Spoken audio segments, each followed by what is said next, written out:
breaking news. The Liberal Party of Canada, as you can see, the government of Canada is actually going to jails and dropping this off to convicts.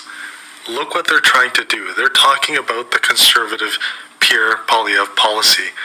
They're talking about the three-strike law.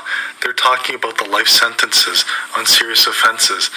They are campaigning on how weak their laws are and how much better it is for criminals. How is that not criminal within itself? Look at this. Less resources and fundings for all federal prisons. Like, that is not even a campaign issue. This is a mass misinformation campaign brought to you by the Liberal Party and the current government of Canada. This should be completely illegal. This is what's being distributed to people who are incarcerated in our prisons right now to get them to try to vote for the Liberal Party of Canada. Disgusting. This is breaking news. You believe that even if you believe that Carney had been properly successful in organizing these big financial institutions to hit the net zero targets, you're faced with the problem that they don't think so anymore, and that whole coalition is falling apart. So my interpretation of part of the reason that Carney's motivated to become Prime Minister is because his international career has collapsed in failure. And so now where is he? Well, you might as well go to Canada. It's kind of a ratty little backwoods country anyways, and you don't really want to bother with niceties like actually having a seat and meeting Canadians and being elected. You can just hop in because you have this stellar resume and you're the Bank of England former governor, and you can tell people what's what. And you can tell Canadians that you're an outsider and that there's going to be some sort of economic revolution, and you can do that while lying about your actual goals, which are net zero, or failing to explain how you made such a cataclysmic mistake, and you're going to do that because you're a complete bloody failure on the international front, and that's embarrassing, and it's going to become stark bloody obvious in the next 5 years. Not that I need to say this, but everything that Jordan Peterson said is true. Mark Carney started this company called GFONS. It's the Glasgow Financial Alliance for Net Zero. He co-founded it with Michael Bloomberg, and as you see, Mark Carney actually used to be the UN Special Envoy on Climate. Now that he's becoming, or is actually the Prime Minister of Canada, he's apparently taken over as also chair. He used to be co-chair along with Mark Carney. Anyways, here's what's happening globally, and this is exactly what is being described by Jordan Peterson. Canada's biggest banks join Wall Street-led exodus from Climate Alliance. And GFONS isn't the only one. There's a few others, but they're all leaving. Top American banks exit Net Zero Alliance. What does this mean for European peers? Jordan Peterson said is Mark Carney recognized the fact that this alliance that he created, it was all going downhill. But that has always been his underlying agenda. Net zero. We've already seen the cost of what net zero is with the carbon tax. We've been paying it for a long time. We've been told that it's not inflationary, despite it taking off nearly 20 cents per liter at the gas pumps.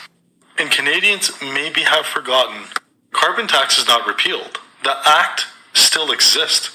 It's just been rated to zero for now. I don't think anyone's asked Mark Carney if he's going to repeal the bill if he's getting elected. That should be a key question that gets asked.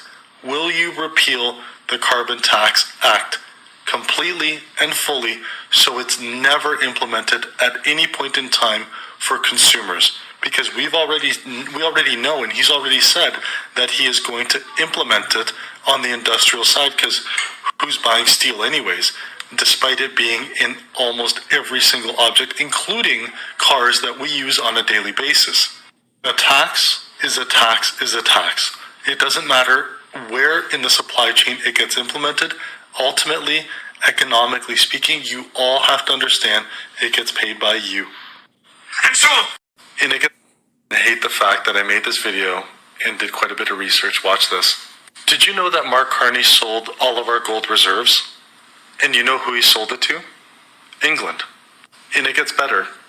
I met someone who knows Mark Carney and actually advised him on the risk management of getting rid of our gold reserves. Mark Carney was literally explained that the US is holding record numbers and record amounts of gold, while other central banks are also doing the same. Mark Carney made the decision, and he said, We have no business holding any sort of gold, and our gold reserves are now zero. Watch this. And this isn't something that I'm just making up. This is an article in 2012. Mark Carney was the governor of the Bank of Canada at that time. And as you can see, I believe this was a Maclean's article, and it said, the British are coming for our gold.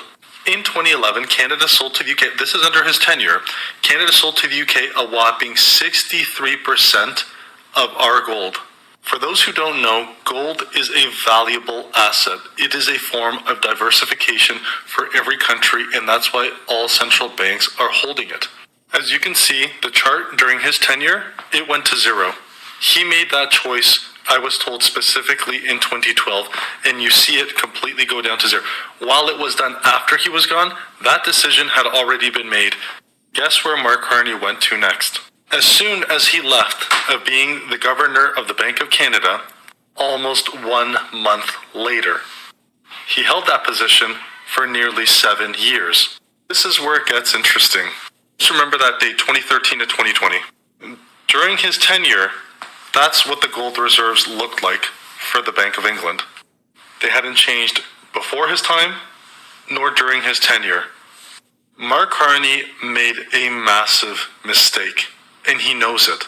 Otherwise, why would he not change the gold holdings or the gold reserves that the Bank of England has, but get rid of all of Canada's reserves and send the majority of them to the UK?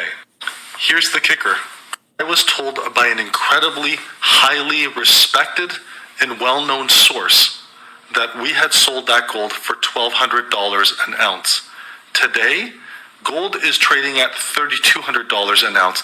This is in US dollars. Those gold reserves would have tripled in value. I won't go into the monetary economics of it, but there's a reason why central banks hold gold, period. He screwed Canada over. He sent it to the country where he was going to next, and he didn't sell a single ounce of gold during his tenure as the governor of the Bank of England. My friends, a PhD in economics doesn't give you a PhD in common sense. It just means that he specialized in one thing and one thing only during his thesis. Mark Carney is going to hate the fact that I made this video and did quite a bit of research. Watch this.